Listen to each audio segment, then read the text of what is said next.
జై సంవిధాన్, జై భీమ్, జై జై జై జై జై భీమ్, జై భీమ్, జై Bhim. Thank you so much. ఇంత ఎక్కువ మంది రెండోసారి, అంటే మనం గతంలో ఒకసారి కలిసాం ఇక్కడ, మళ్ళీ రెండోసారి ఇంత తక్కువ నోటీస్ తో ఇంతమంది వస్తారు అని చెప్పి నేను ఊహించలేదు. అందుకే చాలా చాలా సంతోషంగా ఉంది మిమ్మల్ని అందరినీ ఇక్కడ చూసి. నేను మీ అందరికీ ఒక రియలైజేషన్, మనం ఒక విషయాన్ని స్పష్టంగా తెలుసుకోవాల్సిన విషయాన్ని చెప్పాలి, వరుస క్రమాన్ని ఒకదాన్ని మీ ముందు పెట్టాలి అని చెప్పి నేను మాత్రమే రాలేదు. నేను ఈరోజు ఒక జర్నలిస్ట్ గా రాలేదు, ఒక తల్లిగా నా కొడుకుని తీసుకొని ఇక్కడికి వచ్చాను.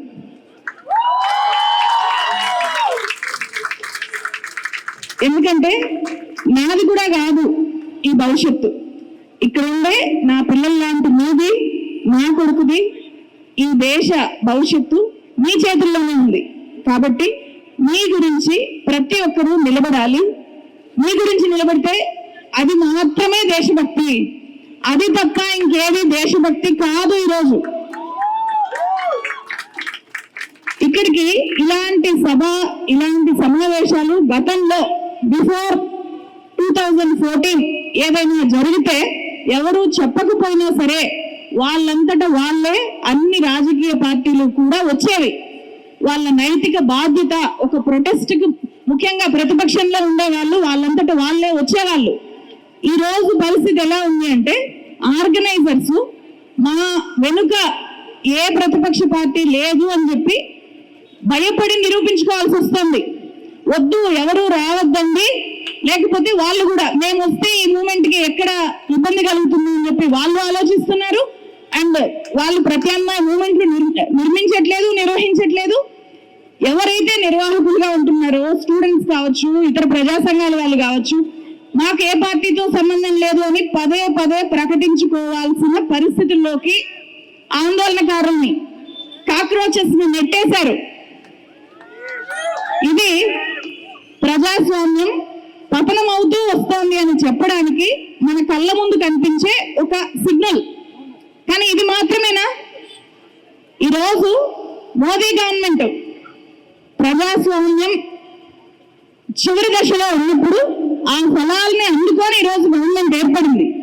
2011 నుంచి అవినీతికి వ్యతిరేకంగా ఢిల్లీ కేంద్రంగా అదే జంతర్ మంతర్ లో జరిగిన ఉద్యమం ఏదైతే ఉందో, ఆ ఉద్యమ ఫలితాన్ని ఎక్కువ అనుభవించింది ఎవరు, ఎక్కువ సొంతం చేసుకుంది ఎవరు, ఎక్కువ ప్రయోజనాన్ని పొందింది ఎవరు? ఆ ఉద్యమం లేకపోతే ఈరోజు బీజేపీ ఏర్పడేదా? బీజేపీ గవర్నమెంట్ ఫామ్ అయ్యేదా? మోదీ గారు ప్రధానమంత్రి అయ్యేవాళ్ళ? అంటే ఈ గవర్నమెంట్ మూలాలు ఎక్కడున్నాయి? ఒక ఆందోళనలో ఉన్నాయి, ఒక దేశవ్యాప్త ప్రొటెస్ట్ లో ఉన్నాయి. అవినీతికి వ్యతిరేకంగా అన్నా హజారే, 2011లో అరవింద్ కేజ్రీవాల్, అన్నా హజారే కలిపి నిర్మించిన ఒక మూమెంట్ ని తన వైపు మళ్లించుకొని ఈరోజు బీజేపీ అధికారంలోకి వచ్చింది, మోదీ గారు ప్రధానమంత్రి అయ్యారు. అండ్ మీకు ఇక్కడ ఒక విషయాన్ని చెప్పాలి, ఈ రోజు ఇప్పటికీ కూడా నిన్న వాంగ్చుక్ ని అరెస్ట్ చేసేదాకా కూడా కాంగ్రెస్ పార్టీ కానీ, రాహుల్ గాంధీ కానీ, ప్రియాంక గాంధీ కానీ అక్కడికి రాలేదు. ఒక కాంగ్రెస్ లీడర్ మాత్రమే వచ్చారు అక్కడికి. వాళ్ళు భయపడ్డారో, వాళ్ళు ఈ మూమెంట్ ని ఓన్ చేసుకోవట్లేదో ఎవరికీ తెలీదు, నాకు తెలీదు, మీకు తెలీదు, ఎవరికీ తెలీదు. కానీ ఇలాంటి మూమెంట్స్ లో రాజకీయాన్ని బీజేపీ చూసింది ఈ దేశంలో.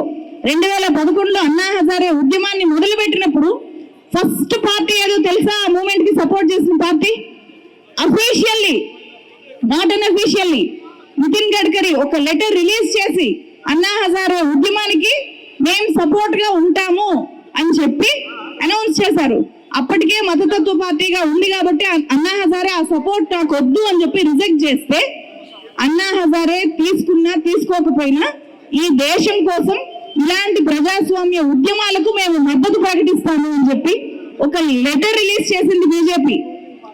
అలాంటి బీజేపీ ఈరోజు అధికారంలో ఉంది. అలాంటి బీజేపీ ఉద్యమాలు చేస్తున్న వాళ్ళని ఈరోజు ఏమంటోంది? ఉద్యమకారులను ఏమంటోంది?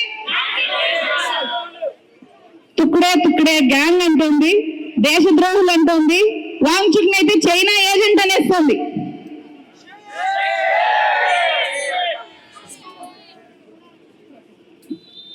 ఇది మాత్రమే కాదు మిత్రులారా, 2014 తర్వాత మీకు ఎంతమందికి బాగా గుర్తుందో, మన దేశంలో జరిగిన అతి పెద్ద మూమెంట్ ఏంటి? చాలా పెద్ద మూమెంట్. సిఏఎన్ఆర్సీ కంటే ముందు రైతు ఉద్యమం జరిగింది, ఫార్మర్ ప్రొటెస్ట్ జరిగింది. 3 వ్యవసాయ చట్టాలకు వ్యతిరేకంగా ఈ దేశ రైతులంతా ఢిల్లీ బార్డర్స్ లో, అంటే ఢిల్లీలోకి వెళ్ళాలి అన్నప్పుడు వాళ్ళని బార్డర్స్ లో ఆపేస్తే 2 ఏళ్ల పాటు బార్డర్స్ లో కూర్చున్న రైతుల్ని ఏమన్నారు? ఖలిస్తానీస్ అన్నారు, దేశద్రోహులు అన్నారు, పిజ్జాలు బర్గర్లు తింటున్నారు అన్నారు. ఈ రోజు వాంగ్చుక్ ఆందోళనలో అక్కడ ఎవరో సప్లై చేసిన ఫుడ్ తింటున్న వాళ్ళని ఏమంటున్నారు? మళ్ళీ అదే దేశద్రోహులు అంటున్నారు, యాంటీ నేషనల్స్ అంటున్నారు, యాంటీ హిందూస్ అంటున్నారు. Same and shame. తర్వాత మనందరికీ తెలుసు, ఒలింపిక్ విజేతలు, 3 ఒలింపిక్ విజేతలు, బ్రిజ్భూషణ్ శరణ్ సింగ్ అనే ఒక రేపిస్ట్ ఎంపీకి వ్యతిరేకంగా చాలా పెద్ద మూవ్మెంట్ చేశారు. ఇదే జంతర్ మంతర్లోనే నిరసన దీక్షలు చేశారు. వాళ్ళు పట్టి లాగేశారు. వాళ్ళు కూడా రేపు చలో సంసద్ ఏదైతే ఉందో అలాంటి చలో పార్లమెంట్ కు పిలుపునిస్తే లాగి పడేశారు. ఇప్పుడు ఏం జరిగిందో తెలుసా? రీసెంట్ డెవలప్మెంట్, అదే బ్రిజ్భూషణ్ శరణ్ సింగ్ కి క్లీన్ చిట్ వచ్చింది. Clean chit. ఇప్పటిదాకా ఆ మూమెంట్ లో ఉన్న వాళ్ళని కూడా, వాళ్ళు ఒలింపిక్ విజేతలు అయినప్పటికీ వాళ్ళని ఏమన్నారు? సేమ్ యాంటీ నేషనల్స్ అన్నారు, దేశద్రోహులు అన్నారు, యాంటీ హిందూస్ అన్నారు, అండ్ దేశాన్ని విచ్ఛిన్నం చేసే శక్తులు అన్నారు. వాళ్ళకి లేనిపోని ఆపాదించారు. వాళ్ళు ఒలింపిక్ మెడల్స్ తెచ్చినప్పుడు చాలా గొప్పగా చూసిన ఇదే గవర్నమెంట్ చివరికి వాళ్ళు గొంతెత్తి పోరాడేసరికి వాళ్లకు జరిగిన అన్యాయాన్ని అందరి ముందు పెట్టేసరికి వెంటనే దేశద్రోహులు అనేశారు. అంటే రైతులకు న్యాయం చేయలేదు, రైతులు దేశద్రోహులు అవుతారు. క్రీడాకారులు, ఒలింపిక్ మెడలిస్టులు కూడా ఈరోజు ఏమవుతున్నారు మన దేశంలో? ఇంకా నాలాంటి జర్నలిస్టుల గురించి చెప్పక్కర్లేదు. జర్నలిస్టులు దేశంలో అతిపెద్ద దేశద్రోహులు, అతిపెద్ద యాంటీ హిందూస్, అతిపెద్ద తుక్డే గ్యాంగ్. మొత్తం వీళ్ళకి ఫారెన్ ఫండ్స్ వస్తాయి, చైనా నుంచి నిధులు వస్తాయి. కాబట్టే వీళ్ళు మీలాంటి విద్యార్థులకు అనుకూలంగా గవర్నమెంట్ ని క్వశ్చన్ చేసే వీడియోస్ చేస్తారు. సో జర్నలిస్టులు కూడా దేశద్రోహులు అయిపోయారు. నెక్స్ట్ ఏం జరిగింది? దీని తర్వాత ఇంకా ఒక ఉద్యమం జరిగింది. ఒక రాష్ట్రం రగిలిపోయింది. ఇప్పటికీ ఆ మంటలు పూర్తిగా చల్లారలేదు. రైతు ఉద్యమంలో 700 మంది ప్రాణాలు పోతే మణిపూర్ లో 250 మంది అల్లర్లలో చనిపోయారు, చంపుకొని. ఆ తర్వాత మహిళల్ని నగ్నంగా హెరాస్ చేస్తూ ఊరేగించిన తర్వాత మణిపూర్ మంటలు 2023 మేలో జరిగితే నరేంద్ర మోదీ గారు ఎప్పుడు స్పందించారు? 70 రోజుల తర్వాత ఫస్ట్ స్పందన. 70 రోజుల పాటు మణిపూర్ అలా మండుతూనే ఉంటే 70 రోజులు పట్టింది కనీసం అటువైపు చూడడానికి. మణిపూర్ వెళ్ళడానికి కాదు, మణిపూర్ వెళ్ళడానికి 2.5 ఏళ్లు పట్టింది. మళ్ళీ గెలిచిన తర్వాత మాత్రమే మన ప్రధాని మణిపూర్ లో అడుగుపెట్టారు. అండ్ ఇప్పటికీ మణిపూర్ లో రాష్ట్రపతి పాలన కొనసాగుతోంది. మణిపూర్ లో ఉండే కుకీలు, మేటీల మధ్య ఆ ఇష్యూ అలాగే ఉంది. అక్కడ ఎవరైతే వాయిస్లెస్ పీపుల్ ఉన్నారో వాళ్ళు కూడా ఇక్కడ దేశద్రోహులు. వాళ్ళు కూడా వేరే ఫారెన్ ఫండ్స్ తో అక్కడ ఉద్యమం చేస్తున్న వాళ్ళు, అగైన్ వాళ్ళు కూడా ఈ టుక్డే గ్యాంగ్. సో రాష్ట్రం పరిస్థితి అలా ఉంది. అండ్ మీరందరూ గమనించుంటే మన సౌత్ ఇండియాకి సంబంధించి టాక్సేషన్ విషయంలో, ట్యాక్స్ పంపకాల విషయంలో నార్త్ లో ఉండే స్టేట్స్ కేమో వాళ్ళు తక్కువ ట్యాక్స్ కడుతుంటే వాళ్ళకి ఎక్కువ ఆదాయ పన్ను వస్తుంది. సౌత్ లో ఉండే స్టేట్స్ కి ఆదాయ పంపిణీలో ఇంజస్టిస్ జరుగుతుంది అని చెప్పి మాకు న్యాయం చేయాలి అని మామూలు వాళ్ళు కాదు, సౌత్ ఇండియన్ చీఫ్ మినిస్టర్స్ ఇదే మళ్ళీ జంతర్ మంతర్లో. అండ్ ఇక్కడ మర్చిపోయాను, మణిపూర్ వాళ్ళు కూడా ఇదే జంతర్ మంతరే మళ్ళీ. సో ముఖ్యమంత్రులు తమిళనాడు ముఖ్యమంత్రి, కేరళ ముఖ్యమంత్రి, కర్ణాటక ముఖ్యమంత్రి వీళ్ళందరూ వెళ్ళి జంతర్ మంతర్ వేదికగా పెద్ద ఆందోళన చేస్తే ముఖ్యమంత్రులు కూడా ఇక్కడ దేశద్రోహులు, తుక్కుడే గ్యాంగ్, వీళ్ళు సౌత్ ఇండియాని నార్త్ ఇండియాని విభజిస్తున్న విభజనకర శక్తులు అన్నారు. సో డైరెక్ట్ గా దేశద్రోహులు అని అనలేరు కాబట్టి విభజన సృష్టించే విభజనకర శక్తులు అన్నారు. మీకు గుర్తుండే ఉంటుంది, పార్లమెంట్ మీద అటాక్ జరిగిందా? 2023లో 2 వ్యక్తులు పార్లమెంట్ లోకి చొచ్చుకొచ్చారు, స్మోక్ క్యానన్స్ ని ప్రయోగించారు. భయంకరమైన సెక్యూరిటీ ల్యాబ్స్, అది పార్లమెంట్ ఆవరణలో కాదు, ఇన్సైడ్ ఆఫ్ ద పార్లమెంట్ లోకి చొచ్చుకొని వచ్చారు. ఎందుకు ఇంత సెక్యూరిటీ వైఫల్యం ఉంది అని చెప్పి ప్రతిపక్ష ఎంపీలంతా కూడా నిలదీస్తే అప్పుడు ఏం జరిగిందో గుర్తుందా? 150 మంది ఎంపీలని సస్పెండ్ చేశారు. అప్పుడు వాళ్ళ మీద కూడా వేసిన ముద్ర ఏంటి? వీళ్ళు దేశభక్తులు కాదు అంటే ఇక్కడ రైతులు దేశభక్తులు కాదు, క్రీడాకారులు దేశభక్తులు కాదు, మణిపూర్ లో ఉండే వాయిస్లెస్ పీపుల్, కుకీస్ దేశభక్తులు కాదు, జర్నలిస్టులు అయితే అసలే దేశభక్తులు కాదు, ప్రతిపక్షంలో ఉండే ఎంపీలు కూడా దేశభక్తులు కాదు. ఇంత జరిగిన తర్వాత ఇప్పుడు లార్జర్ పీపుల్ ఎవరిక్కడ? ఈరోజు మీరందరూ విద్యార్థులు. ఈరోజు విద్యార్థులు ఏమంటున్నారు? విద్యార్థులను కూడా అదే దేశద్రోహుల కేటగిరీలో చేర్చారు. ఎన్ని రోజులైనా సరే చాలా ఆందోళన కలిగింది, వాంగ్చుక్కి ఏమవుతుందో, ఎందుకు స్పందించట్లేదు అని చెప్పి. సో నేను ఇదంతా మీకు ఎందుకు చెప్పానంటే ఇది ఒక ప్యాటర్న్. ప్రజాస్వామ్యం పతనావస్థకు సంబంధించి మనం అర్థం చేసుకోవడానికి ఎప్పుడు స్పందించింది కాబట్టి ఇప్పుడు స్పందించడానికి. ఏ రోజు స్పందించలేదు, 2014 తర్వాత ఏ రోజు స్పందించలేదు. మీకు డౌట్ రావచ్చు, అక్క మరి రైతు ఉద్యమంలో 3 వ్యవసాయ చట్టాలని ఇప్పుడు అమల్లో ఏం లేవు కదా, వెనక్కి తీసుకున్నారు కదా అని చెప్పి. ఎందుకు వెనక్కి తీసుకున్నారో తెలుసా? ఆ తర్వాత యూపీ ఎలక్షన్స్ వచ్చాయి దగ్గరలో. వీళ్ళు బైఠాయించింది మొత్తం యూపీ బార్డర్ లో, ఢిల్లీ బార్డర్ లో, హర్యానా బార్డర్ లో కాబట్టి ఎలక్షన్స్ ముందు మాత్రమే 3 రైతు చట్టాలని గవర్నమెంట్ విత్డ్రా చేసుకుంది.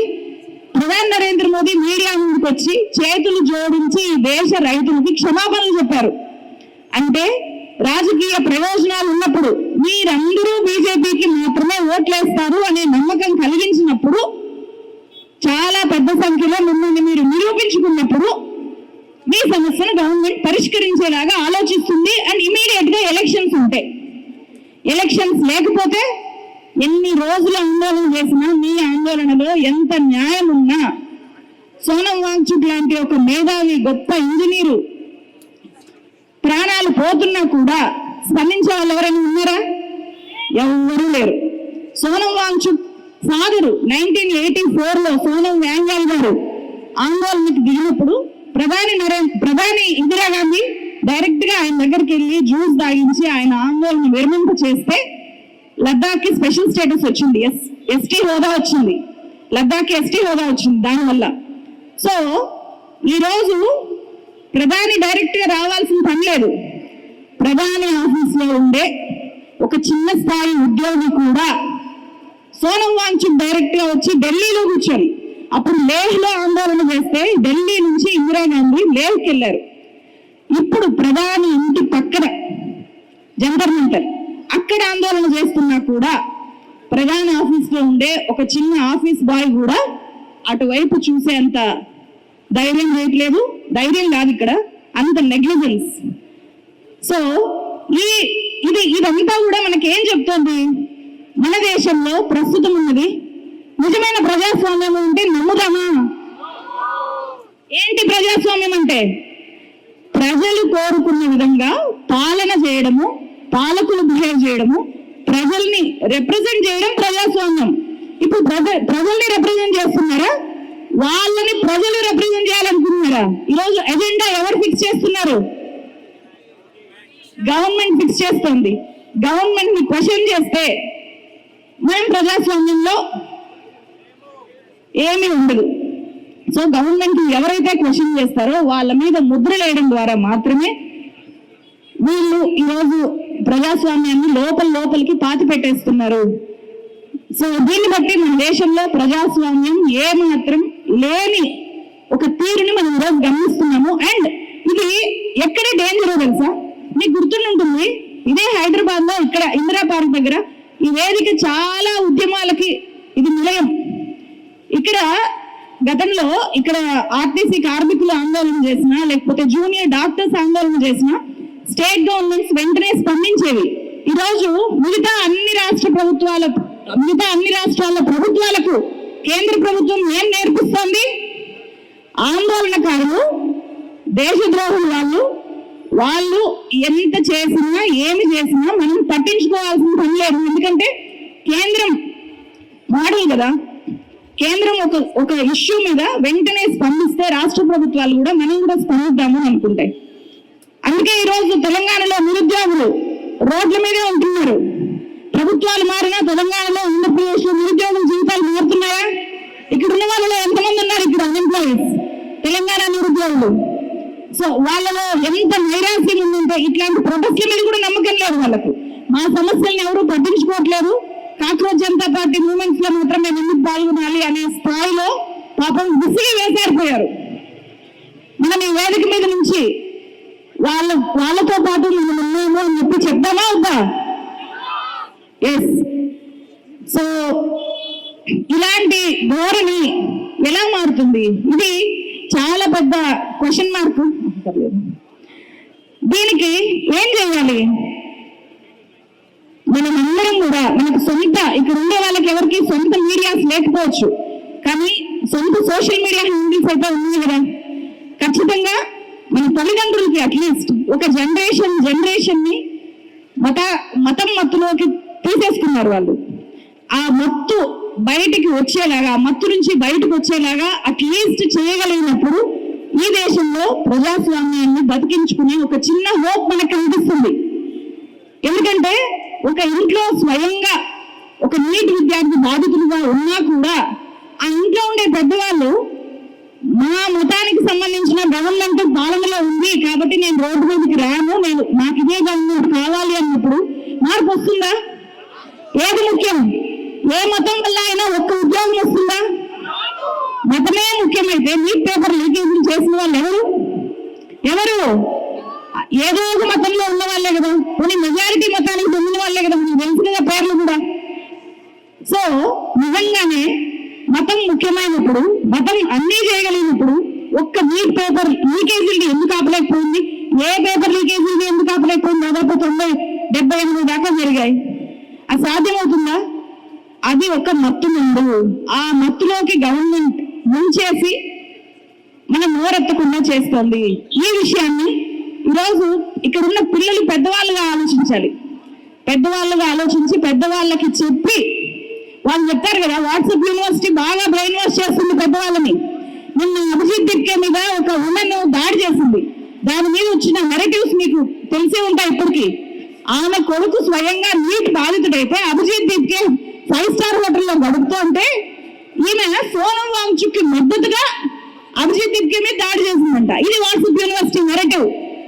ఎంత చక్కటి కథల్లారంటే అసలు చాలా పవర్ఫుల్ గా పనిచేస్తుంది వాట్సాప్ యూనివర్సిటీ. రోజు వీడియోలు వచ్చాయి. ఇంకొక ఆయన ఒక పెద్ద మెసేజ్ పెడతాడు, ఒక పెద్ద ఇదేదో పెద్ద ఎక్స్పోజ్ చేస్తున్నాను వాంగ్చుక్ అంట కాంటెంట్ క్రియేటర్స్ కి, అంటే గవర్నమెంట్ ని క్వశ్చన్ చేస్తూ వాంగ్చుక్ కి మద్దతుగా వాయిస్ వినిపించే అక్కడ ఏం జరుగుతుందో చెప్పే నాలాంటి అనేక మంది కాంటెంట్ క్రియేటర్స్ కి, మీలో కూడా చాలా మంది ఉంటారు స్వప్నక్క లాంటి ఇలాంటి వాళ్ళందరికీ కూడా ఒక వీడియోకి 50,000 ఇస్తుందంట. నిజంగానే సొంతం వాంగ్చుక్కి అంత శక్తి ఉంటే వాళ్ళు డబ్బులు ఇచ్చి కొనే ఈ గోధి మీడియం కొనేసేవాడే కదా. ఫస్ట్ అమ్ముడు పోవడానికి సిద్ధంగా ఉండే వాళ్ళు ఎవరు ఈరోజు? అది. సో అలాంటివన్నీ ఖచ్చితంగా మీలాంటి వాళ్ళు తిప్పకొట్టాలి. సోషల్ మీడియాలో కూడా యాక్టివ్ గా ఉండాలి. అండ్ నా మద్దతు మీకు ఎప్పుడు ఉంటుంది. జై భీమ్, ఇన్క్విలాబ్ జిందాబాద్.